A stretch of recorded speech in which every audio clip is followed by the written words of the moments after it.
Crazy photos you won't see anywhere else. It's wild to think that's Elizabeth Hurley. Most people scrolling past wouldn't even recognize her from back in the day. On the other hand, everyone remembers Patsy Kensit as the unforgettable diplomat from Lethal Weapon 2, which came out the very same year. This was the look Kim Basinger went with for the 1990 Academy Awards, and it definitely had people talking. Seems like everyone on the block had one of these bad boys, or at least knew someone who did. Retro sci-fi done right, Buick's CRT touchscreen made this '89 Riviera feel like tomorrow, and folks still say it'd be a blast to drive today. Some of these units were ticking along into 2013.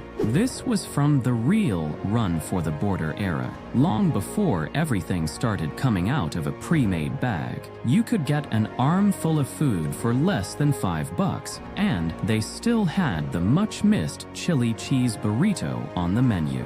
It was always the best running gag on the show that the family thought their gorgeous niece, Marilyn, was the plain one, though you still had plenty of guys who would argue that Lily was the real head-turner of the household. You're not wrong if you had to do a double take. That really is a young Dabney Coleman before he grew his signature mustache. It's wild to see him here, years before he perfected playing the kind of boss we all love to hate in movies like 9 to 5 and Tootsie. This is a great shot of Naomi Watts from her early days back in Sydney, years before most of us in the States would know her from The Ring.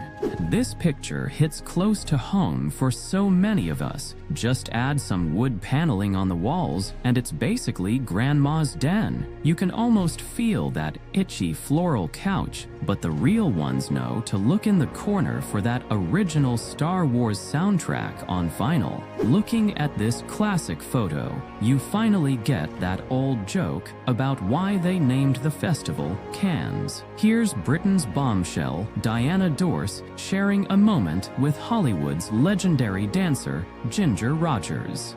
A portrait of Hollow Hornbear, a man from the Brule Native American tribe, 1907.